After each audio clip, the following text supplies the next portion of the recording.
저는 아까 가시는 줄 알았네. 자, 오늘 페이지 137페이지 계약의 효력입니다. 일단 쌍무계약의 특징이 나오죠. 쌍무계약이 뭐죠? 쌍방 모두에게 채무가 발생하는 계약이 쌍무계약이다. 따라서 쌍무계약이 성립하려면 쌍방 모두에게 채무가 있어야 된다. 이게 성립상의 결련성 이런 말이 나오고, 또 쌍방의 채무는 동시에 해야 되고 네가 안 하면 나도 못하겠다고 거부할 수 있는데 이게 뭐죠? 이행상의 결련성이고요. 그 다음에 한쪽 채무가 소멸하면 타방의 채무도 소멸하게 되는데 이게 뭐죠? 존속상의 결련성이다. 박스에 나와 있으니까 읽어봤지만 아무 의미 없는 내용이죠. 이런 것이. 결련성이란 말은 뭐죠? 연관성, 그전에 의존관계 이렇게 나와 있네. 2번 동시항변권입니다. 자, 일단 의는 쌍무계약의 쌍방의 채무는 동시해야 되는 것이고 지가 안 하면 나도 못하겠다고 거부할 수 있는 권리가 동시항변권인데, 1번 적용 범위에서 1. 법률에 규정을 두고 있는 경우 해서 넘겨보면 빠바바바 해석상 빠바 나오잖아요. 이거 나누지 마세요. 나눌 필요 없습니다. 그러니까 이거 법에 뭐 규정되어 있는 거, 뭐 아니면 해석상 인정되는 거, 쌍팔년도 민법 공부할 때는 구별해야 되는데 2020년 지금은 구별할 필요가 없고요. 보시면 총 12가지 나와 있는데 물론 12가지 전부는 아니겠죠. 그죠? 정리를 해보자고요. 간단하게. 일단 동시 이항변권이 인정되는 경우에서 첫 번째 항상 머릿속에 있어야 되는 건 뭐냐면 쌍무계약이죠. 그죠? 다시 말하면 임대차다, 매매다 같은 쌍무계약의 쌍방의 의무는 뭐죠? 동시이행관계다. 이게 기본 전제. 이걸 깔고 하는 거죠. 그 다음에 두 번째 기억해야 될 것은 뭐냐면 원상회복이 동시이행관계다. 다시 말하면 취소가 됐든 해제가 됐든 권리가 소멸됐든 원래 상태로 돌아가는 관계는 싹 뭐죠? 동시이행 관계다. 이렇게 기억하면 돼요. 그 다음에 세 번째 기억할 것은 뭐냐면 담보 책임이거든요.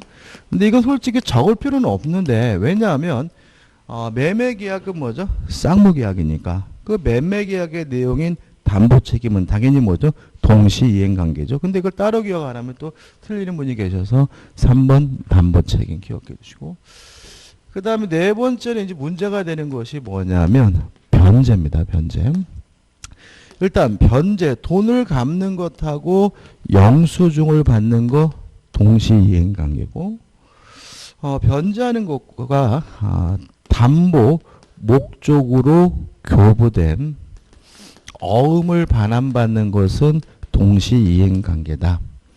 한 가지 조심할 것은 뭐냐면 돈을 갚는 것과 담보 목적으로 교부된 어음을 반환받는 것은 동시이행 관계지만 요거는 이행지체 책임을 부담한다는 것이 우리 판례 입장이다. 원래 동시이행항변권이 인정되면 이행하지 않더라도 이행지체 책임 부담하지 않잖아요. 근데 이건 부담해야 돼요. 무슨 말이냐면 이런 거예요. 을이 갑에게요 1억을 빌려줬어요. 그걸 담보하기 위해서 갑으로부터 뭘 받았냐면 어음을 받았어요. 이게 담보 목적으로 교부된 어음이고, 이럴 때는 금액을 좀 크게 씁니다. 예를 들어서 1억 5천짜리 어음을 받은 거죠. 이게 어떻게 담보로서 기능을 하게 되냐면 갑이 나중에 약속한 날짜에 돈을 안 갚으면 얘가 어음을 뭐 하겠어요? 돌려버리게 되고요. 그럼 나중에 갑은 얼마 갚아야 돼요? 1억 5천을 갚아야 되니까 의외로 굉장히 담보력이 강하게 되거든요.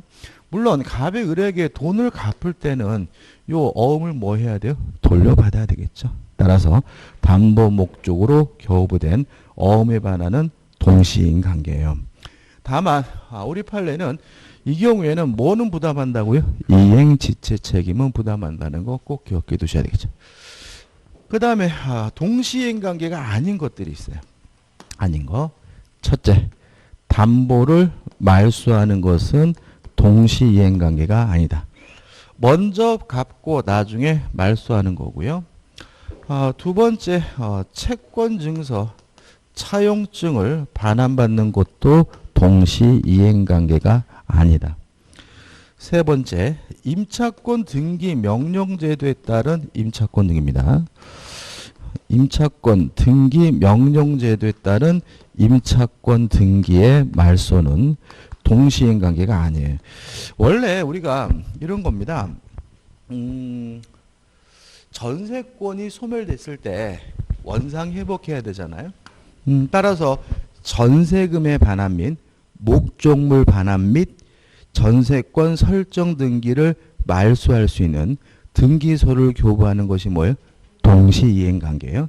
원래 임차권도 마찬가지예요. 예를 들어 가지고 만약에 토지 임차권의 경우에 임차권 등기가 돼 있단 말이죠. 그러면 전세권과 마찬가지로 임차권이 소멸되게 되면 보증금의 반환과 목적 토지 반환 및 임차권 등기를 말소할 수 있는 등기소를 교부하는 것은 원래 뭐예요? 동시이행 관계예요. 다만 임차권 등기 명령제도에 따른 임차권 등기의 말소만은 동시이행 관계가 아니다. 왜 제가 그냥 임차권 등기의 말소 안 하고 이렇게 앞에 붙이는 이유가 있어요. 자, 왜 그러냐면 우리 판례는 임차권 등기 명령제도에 따른 임차권 등기를 말소하는 것은 담보 말소를 이해를 해요. 왜 그러냐면 임차권 등기 명령 언제 신청하는 거죠? 임대차 계약이 종료가 됐는데 보증금을 반환받지 못하고 있는 주택임차인이 신청하고요. 그렇게 되면 어떻게 됩니까? 이사 가더라도 대항력권을 상실하더라도 원래 가지고 있던 대항력과 우선 변제권이 유지가 되잖아요. 따라서 임차권 등기 명령 제도는 그 주택에서 살기 위해서 임차권 등기 명령을 신청하는 게 아니에요. 보증금을 뭐하기 위해서요? 확보하기 위해서. 따라서 법적 성질이 무엇과 다름이 없다고 보냐면 저당권과 다름이 없다고 봐요. 우리 판례는. 따라서 변제하는 것과 담보 말소가 뭐가 아닌 것처럼요. 동시이행 관계가 아닌 것처럼 보증금을 반환하는 것과 임차권 등기 명령제에 따른 임차권 등기를 말소하는 것은 동시이행 관계가 아닙니다. 이렇게 정리하면 되는 거거든요. 교재 나와 있는 것들은 뭐예요? 연습하는 용도로 쓰는 거예요. 자, 좌측에 메뉴에 보시면 1. 계약 해제로 인한 원상회복. 원상회복은 뭐죠? 동시이행 관계다. 2번 또 뭐죠? 원상회복이죠? 동시이행 관계. 그 다음에 3번은 우리 가담법에 하겠지만 가등기 담보에 있어서 청산금의 지급과 목적 부동산에 대한 본등급 및 인도는 동시이행 관계인데 이건 우리 가담법에서 보면 되고 그 다음에 4번 전세권 소멸 시 목적물 인도 및 말소 등기에 필요한 서류의 교부 및 전세금의 반환. 이거 다른 말로 하면 뭐죠? 원상회복이죠. 그래서 실제로 이 3번을 제외하고 나머지는 다 뭐예요? 원상회복인 거예요. 그 다음에 2번에 1번 무효 또는 취소된 경우 당사자 간의 상호 간의 부당이득 반환. 왜 부당이득 반환하는 거죠? 원상회복하기 위해서. 이것도 뭐죠? 원상회복. 그 다음에 2번 변제와 영수증은 뭐죠? 동시이행 관계다. 3번 임대차 종료 시 보증금의 반환과 목적물의 인도. 왜 하는 거죠? 원상회복. 이것도 뭐죠? 동시이행 관계. 그 다음에 4번, 5번 이런 거는 진짜 따로 기억할 게 아닌 거죠. 자, 왜냐하면 매수를 청구하게 되면 매매 계약이 성립되고 그죠? 매매 계약은 뭐죠? 쌍무 계약이니까 쌍방의 의무는 당연히 뭐죠? 동시이행 관계죠. 그죠? 매수를 청구하면 매매 계약이 성립되니까 따로 기억할 게 아니고.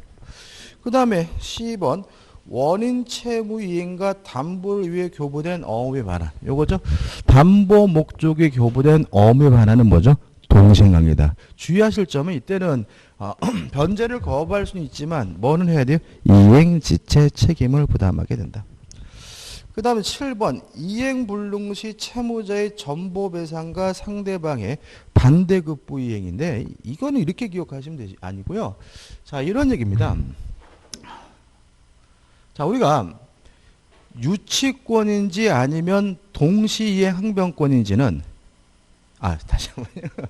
손해배상 채권이 유치권인지 아니면 동시이행 항변권인지 여부는 뭘 가지고 판단하죠? 원래 채권을 기준으로 한다. 이 얘기예요.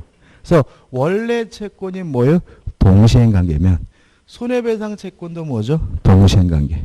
원래 채권이 유치권이면 손해배상 채권도 뭐예요? 유치권. 이렇게 되는 거죠. 그래서 우리가 뭐 예를 들어가지고 매매 계약을 제때 주지 않아서 계약이 해제가 돼서 발생해서 손해배상 청구해요. 그러면 원래 채무가 뭐예요? 동시행관계니까 손해배상 채무는 뭐죠? 동시행관계. 이렇게 기억할 것이지 따로 기억할 것은 아닌 거죠. 그 다음에 8번. 자, 이런 얘기입니다. 자, 제가요, 아파트를 샀는데 매수인이죠. 근데 제가 양도소득세를 부담하기로 했어요. 예를 들어서 3억짜리 아파트를 매수를 했는데 제가 양도소득세를 매수인 제가 부담하기로 했거든요. 그게 얼마냐면 3천만 원이 나올 거예요. 자, 무효입니까? 유효입니까? 유효죠. 유효. 왜요? 세금 회피는 인간 본성의 발언이니까 절대로 뭐 하잖아요? 반사회적이진 않아요. 그러면 저는 3억 3천만 원을 줘야 되는 거잖아요. 유효라는 말은. 그럼 저는 이 아파트를 얼마 주고 산 거예요? 3억. 다시 말하면 매수인이 부담하기로 한 이 세금은 매매 대금인 거예요. 그렇죠? 그러니까는 보시면 8번 매수인이 부담하기로 한 뭐 부가가치세, 양도소득세 납부와 소유권 이전. 이건 동시행관계인 이유는 매매계약이 뭐예요? 쌍무계약이니까 그런 거고 매수인이 부담하기로 한 이 세금은 특별한 것이 아니라 뭡니까? 매매대금의 일부라는 거죠. 그죠? 따로 기억할 게 아니라는 거죠. 그 다음에 인정되지 않는 경우죠. 1. 변제와 담보 말소는 뭐가 아닙니까? 동시행관계가 아니에요. 3번부터 볼게요. 3번. 임차권 등기 명령 집행에 의한 임차권 등기 말소와 보증금 반환은 동시행관계가 아니다. 그 다음에 4번. 변제와 채권 증서에 반환은 뭐가 아니에요? 동시행관계가 아니죠. 그럼 제가 여기서 안 적은 것이 두 가지가 있어요. 자, 2번을 한번 생각해 볼게요. 자, 토지거래 허가지역 내에서 거래하게 되면 유동종 무효죠. 따라서 유동종 무효도 무효니까 뭐 할 필요 없죠? 이행할 필요가 없어요. 그 다음에 다만 토지거래 허가 절차에 대해서 뭐는 있어요? 협력 의무는 있는 거죠.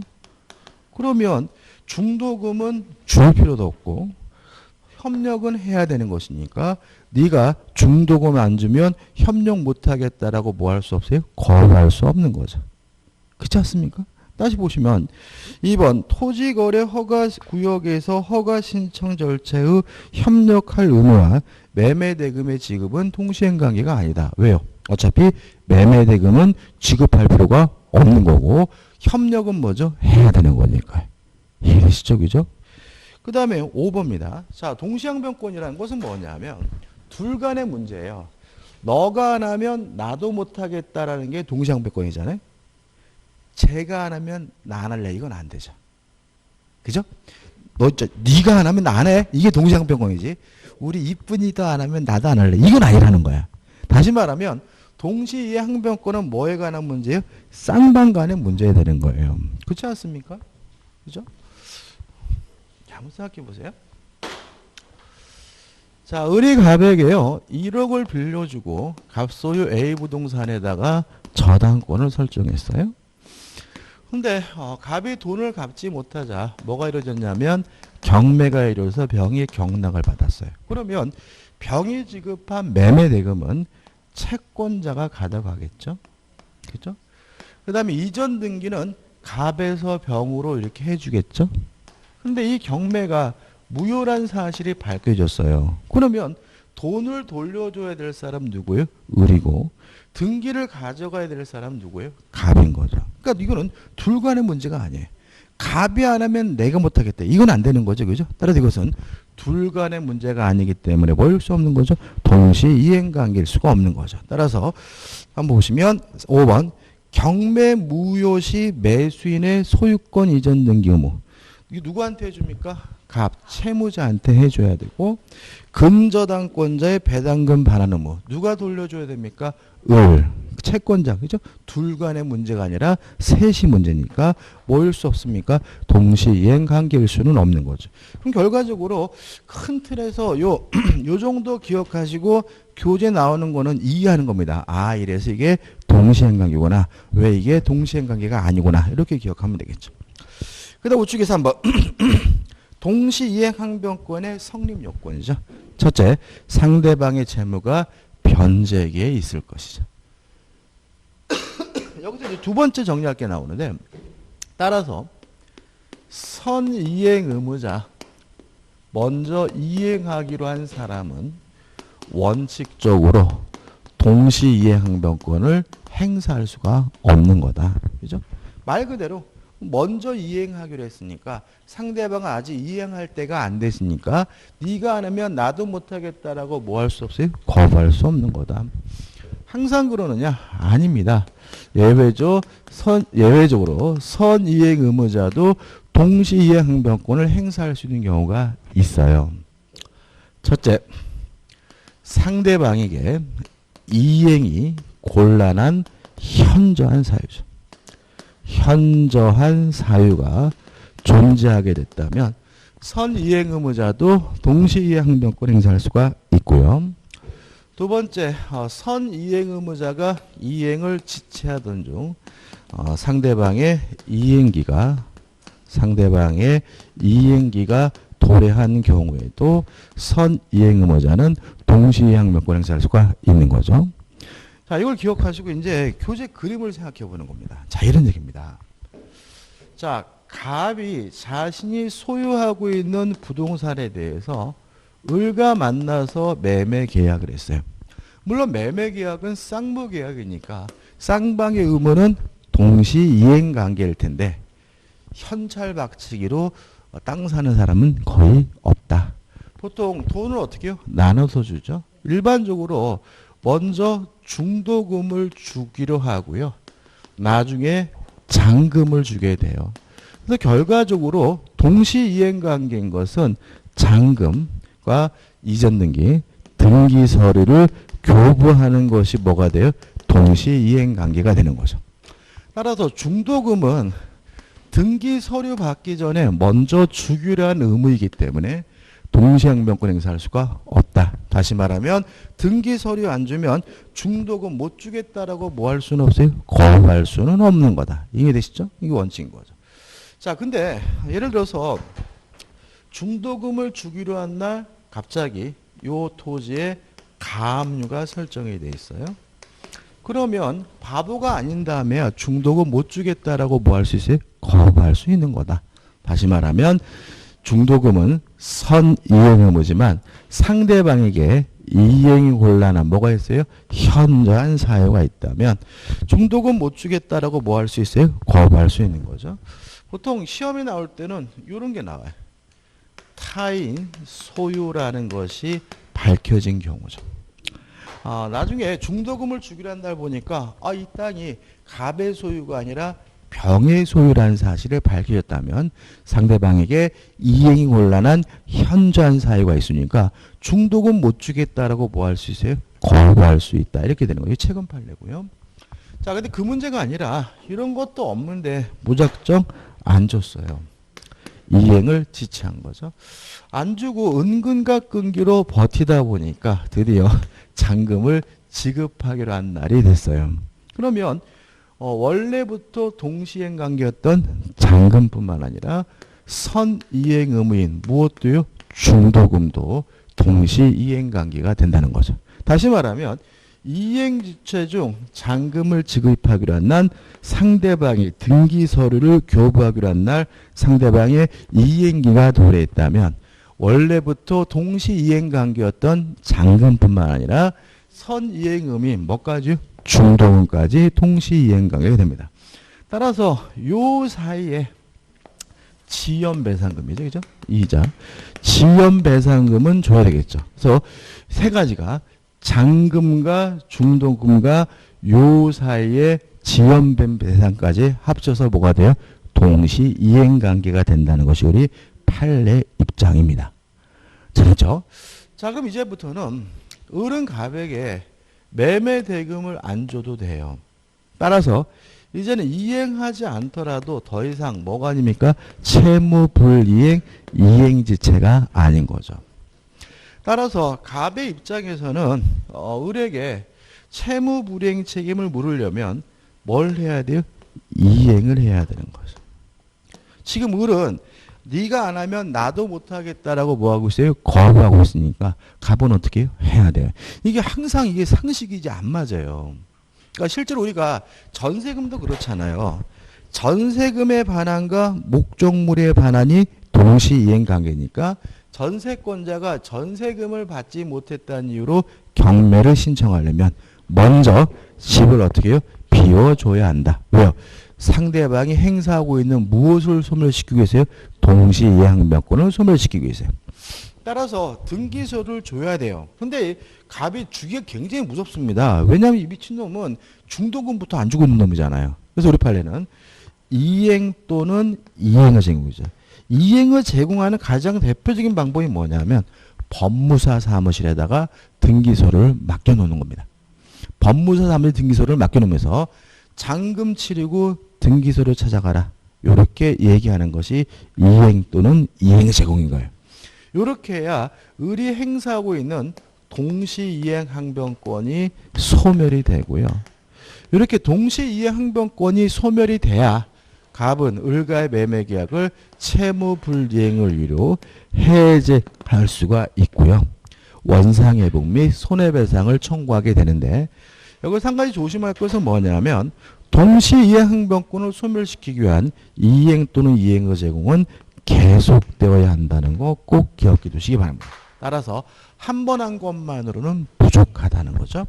그래서 교재 그림 밑에 보시면 이렇게 나오죠. 2번 동시이행 항변권은 상대방이 이행 또는 이행을 제공하지 않고 이행을 청구한 경우에 한하여 인연이다. 따라서 동시이행 항변권을 소멸시키기 위해서는 뭘 하면 되는 거죠? 이행 또는 이행을 제공을 하면 되는 거예요. 왜 그러세요? 뭐가 있어요?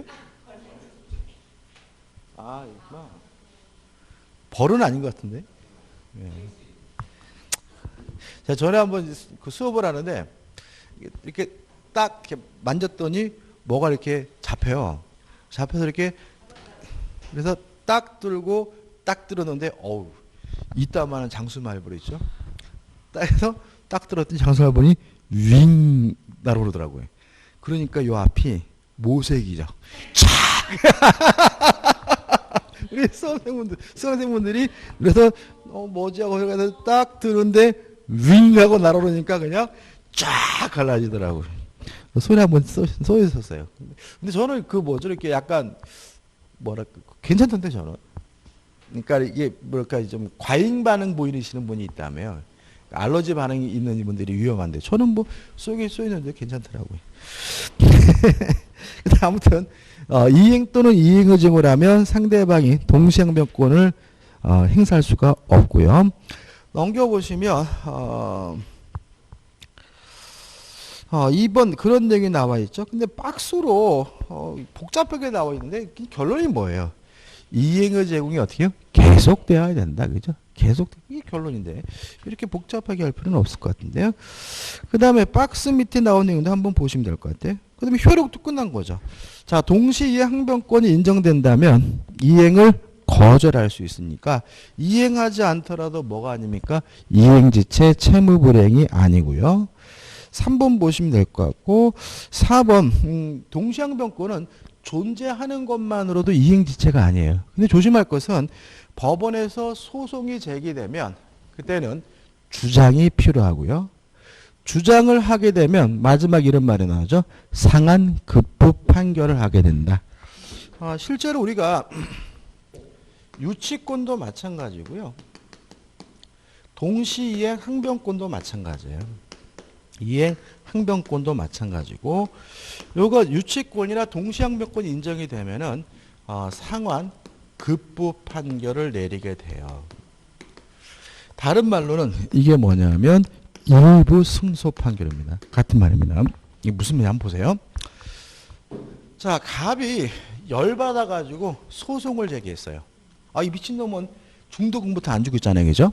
그래서 판사가 이제 재판하는 거 아니고 의뢰에 물어보겠죠. 아니 왜 매매 계약을 하고 중도금부터 안 주십니까? 라고 했더니 을이 저는 동시이행 항변권이 있기 때문에 등기 서류 안 주면 매매되게 못 주겠습니다라고 동시항변권을 뭐 했어요? 주장을 했어요. 그럼 법원은 어떻게 판결하냐면 일단 을은 갑에게 대금을 지급해라 라고 판결하니까 갑의 입장에서 승소인 거예요. 갑도 을에게 등기 서류를 주라고 판결할 테니까 완전히 승소한 건 아니고 뭐죠? 일부 승소한 거고요. 그 다음에 결국 그러면 을은 갑에게 대금을 지급하고 갑은 을에게 등기서를 주면 쌍방간의 급부를 뭐하고 있죠? 교환하고 있는 거죠. 그러니까 우리가 상한 급부 판결이라고 해요. 유치권을 주장하는 경우도 마찬가지. 유치권을 주장하고 있으면 어떻게 해요? 너는 돈 주고 너는 반환해라. 그래서 유치권과 동시양변권이 인정이 되는 경우에는 상한 급부 판결이나 또는 일부 승소 판결하게 됩니다. 그 다음 5번 동시양변권이 붙어있는 채권을 자동채권으로 상기할 수는 없어요. 근데 5번은 제가 설명드릴 건데 외우는 게 좋아요. 설명드리면 이런 얘기입니다. 예를 들어 을이 갑에게 1억을 달라고 요구할 수 있는 뭐가 있어요? 채권이 있어요. 근데 갑이 돈을 안 줘요. 그래서 가만 보니까 갑도 을에게 1억을 달라고 요구할 수 있는 뭐가 있어요? 채권이 있더란 말이죠. 이때 을이 받을 돈과 줄 돈을 까버린 걸 우리가 상계라고 하고요. 상계하는 사람 우리가 뭐죠? 상계자라고 하는데 을이 가지고 있던 요 채권 우리가 자동채권. 까임을 당하는 상대방의 채권이 뭐냐면 수동채권이에요. 근데 문제는 만약에 요 자동채권에 동시이행 항변권이 붙어 있다라고 가정을 해볼게요. 그러면 요 동시항변권은 갑이 행사하는 거예요? 을이 행사하는 거예요? 지금 갑이 돈 못 주겠다고 거부하고 있는 거잖아요. 갑이 행사하는 거죠. 그죠? 그죠? 다시 말하면 갑이 행사하는 거예요. 근데 을이 일방적으로 까버리게 되면 갑이 행사하고 있는 이 동시항변권이 뭐가 돼버려요? 무력화돼 버린다는 거죠. 그래서 자동채권에 동시에 항변권이 붙어 있으면 상기할 수 없어요. 근데 물론 수동채권에 동시에 항변권이 붙어 있을 때는 상기할 수 있어요. 왜 그러냐면 수동채권에 대한 동시항변권 누가 행사하는 거죠? 을이 하는 거죠. 지 권리는 뭐 할 수 있어요? 포기할 수 있겠죠. 따라서 수동채권에 붙어있는 동시항변권은 지가 뭐 할 수 있어요? 포기할 수 있으니까 상기할 수 있지만 자동채권에 붙어있는 동시항변권은 상기할 수가 없습니다. 근데 이거 뭐 복잡하니까 그냥 외우셔도 돼요. 가끔 나오는 거니까 기억해 두시면 되고.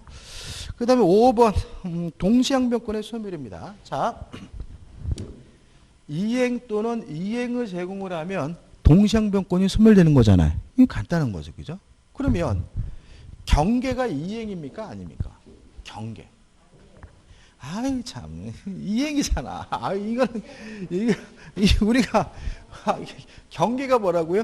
계약의 종류를 바꿔서 하는 이행. 그래서 우리가 법정 추인에서 경계하면 취소권이 없어지죠. 이 경계가 뭐예요? 이행이니까. 경계 뭐예요? 이행입니다. 그러니까 경계라는 것이 개념은 몰라도 돼. 근데 경계가 뭐의 일종이에요? 이행의 일종이라는 거 잊지 마셔야 돼요. 그죠? 그러면 경계했으면 뭐 한 거예요? 이행했으니까 동시항변권이 뭐가 돼요? 소멸된다. 이런 얘기 나오죠. 동일성, 상실 이런 거 떠나가지고 경계는 뭐라고요? 이행이다. 왜? 이행이고 이행 또는 이행을 제공하게 되면 동시항변권은 뭐가 됩니까? 소멸이 됩니다. 자, 이제 끝이죠. 이 정도입니다. 그 다음에 이제 우측에 보시면 뭐가 나오죠? 위험부담이 나와요. 최근에 출제 경향은 동시이해 항변권보다는 위험부담을 더 잘 내요.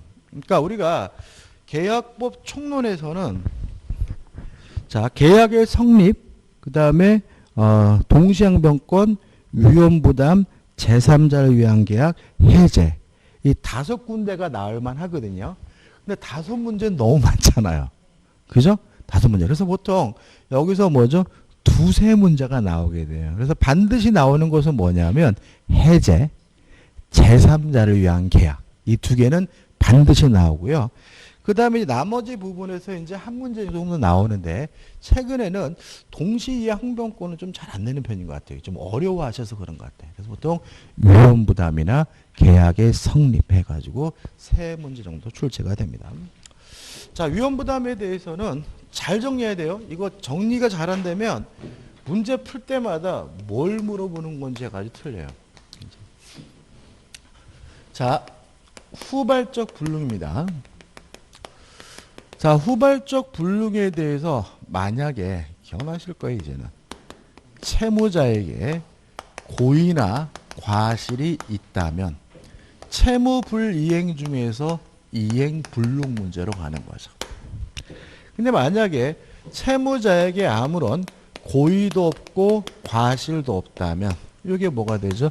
위험 부담 문제가 돼요. 따라서 위험 부담이란 후발적 불능이고 채무자에게 아무런 고의도 과실도 없을 때 누가 책임을 부담하느냐 문제가 위험 부담인 거죠. 자, 원칙 채무자가 부담합니다.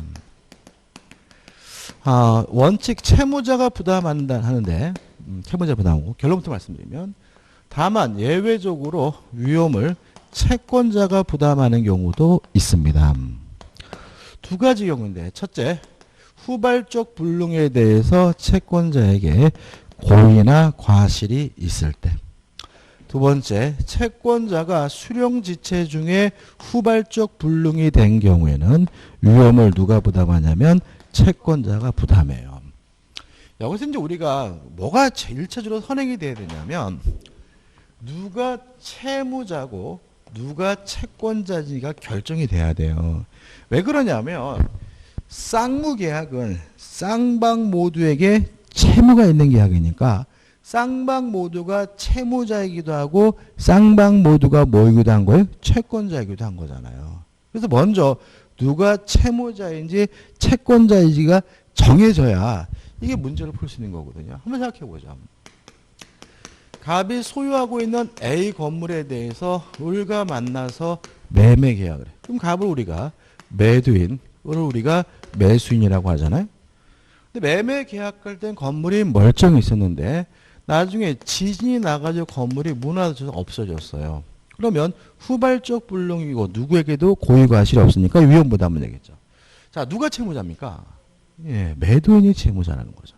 그러니까 항상 여기서 오류가 생기는 것은 뭐냐면 매수인이 뭐예요? 채권자인 거예요. 엉뚱하게 돈을 기준으로 생각하시면 거꾸로가 된다는 거예요. 자, 왜 그러냐면 지금 문제는 건물이 없어진 것이 문제잖아요. 따라서 돈 문제가 아니라 건물 문제니까 결국은 채권자, 채무자를 따질 때는 뭘 가지고 물건, 건물을 기준으로 따지는 거예요. 그래서 우리가 민법책에서는 항상 돈 받는 사람이 채권자가 아니에요. 그죠? 여기서 누가요? 매도인이 채무자고 매수인이 뭐예요? 채권자입니다. 그 다음에 부담한다는 말이 뭐냐? 자, 생각해 보죠. 자, 지진이 나서 건물이 없어졌다면 갑은 을에게 건물을 못 넘겨줍니다. 바보가 아닌 다음에 을은 대금을 안 줘요. 그럼 결과적으로 지진 때문에 피해 보는 사람이 누구예요? 매도인 거죠. 그래서 위험은 원칙적으로 채무자 매도인이 부담한다는 말은 쌍방 모두 이행할 필요가 없다는 의미에 불과한 거예요. 쌍방 모두 이행하지 않으면 결과적으로 피해보는 사람은 누구죠? 매도인이다. 이런 의미인 거고. 따라서 만약에 이행한 것이 있다면 부당이득으로서 뭐 받을 수 있어요? 반환받을 수가 있고요. 다만 이행한 것을 부당이득으로 반환받기가 어렵기 때문에 뭐 보상금이나 보험금에 대한 뭐가 인정될 수는 있죠? 대상 청구권이 인정될 수는 있다 정도죠. 끝이에요. 자, 근데 만약에 지진이 나가지고 건물이 없어진 것이 아니라 갑의 과실로 불났어요. 그럼 이거는 매도인, 채무자에게 고의 과실이 있는 거니까 뭐로 갑니까? 이행불능 문제로 가는 거고 을의 과실로 화재가 발생했다면 채권자에게 고의나 과실이 있다면 누가 위험을 부담해요? 채권자가 부담한다는 거죠. 그럼 이게 무슨 의미가 되느냐? 자, 갑이 을에게 건물을 못 넘겨주게 됐다는 점은 똑같아요. 근데 을 때문이니까 을은 매수인은 채권자는 후발적 불능인데도 불구하고 대금을 지급해야 된다는 의미가 되고요. 다만 여기서 뭐가 발생할 수 있냐면 이익 상환 의무가 발생할 수가 있다. 의무가 발생할 수가 있다. 여기서 이익이 뭘 생각하면 되냐면 세금 절약 이렇게 기억하시면 돼요. 무슨 말인지 한번 생각해 보세요. 만약에 이 매매 계약이 정상적으로 이행이 돼서 갑일에게 이전 등기를 해줬다면 갑에게 뭐 부가가치세니 양도소득세니 세금이 부과될 예정이었어요. 근데 이놈이 불질러 버리는 바람에 건물도 안 넘겨주고 돈만 받게 되면 세금액을 뭐 하게 돼요? 절약하게 되는 거죠. 그 금액만큼 뭐죠? 깎아줘야 된다. 이익 상한 의무가 뭐 할 수 있어요? 발생할 수가 있다. 이런 얘기죠. 그 다음 채권자 수령 유치원이 왜 그러냐면 자 매매 계약을 하고요. 인도하기 전이라면 누가 점유하고 있습니까? 매도인. 따라서 위험을 매도인 채무자가 부담하는 거예요. 근데 인도가 이루어졌다면 누가 점유하고 있어요? 매수인. 따라서 인도 후에는 채권자인 누가요? 매수인이 위험을 부담하는 겁니다. 따라서 정상적으로 인도가 이루어졌다면 어차피 누가 부담할 문제였어요? 채권자, 매수인이 부담할 문제였으니까 채권자가 수용을 지체해가지고 채권자가 안 받아가지고 인도를 못한 경우는 누가 부담해야 돼요? 채권자, 매수인이 그 위험을 부담해야 된다는 의미가 되는 거죠. 교재 보시면 좀 설명드릴 게 있어요. 3번을 보시면 부동산 매매, 교재 읽어볼게요. 3번 1번입니다. 중간에. 부동산 매매에 있어서는 원칙적으로 등기한 후에 매수인에게 위험이 이전하나 등기 전에 인도 시에는 그때부터 매수인이 위험이 이전한다죠. 결국은 뭐예요? 인도 때예요. 그러니까 다시 말하면 등기를 안 했더라도 인도를 받았다면 누가 위험을 부담해요? 매수인이. 그래서 등기를 가지고 기억하지 마시고 인도로 기억하시면 되고요. 그 다음에 2번 보시면 소유권 유보부 매매죠. 자, 소유권 유보부 매매할 때 제가 뭘 설명드렸죠? 예, 그죠. 할부 매매. 그래서 우리가 인도 받았죠. 그죠? 그러니까 우리가 전축 같은 고가의 전자제품을 할부로, 월부로 팔면서 내가 너한테 인도해 주지만 아직도 나에게 소유권이 있다. 이게 뭐죠? 소유권 유보부 매매예요. 따라서 매수인이 이미 인도를 받은 상태이기 때문에 누가 위험을 부담해야 돼요? 매수인이 위험을 부담하죠. 그러니까 결국은 1번과 2번은 따지고 보면 뭐예요? 인도가 이루어지면 뭐 매치든 해치든 인도가 이루어지면 누가 위험을 부담해요? 매수인이 부담한다. 그렇게 되는 거죠. 그 다음에 제3자를 위한 계약은 좀 쉬었다가 보도록 하죠.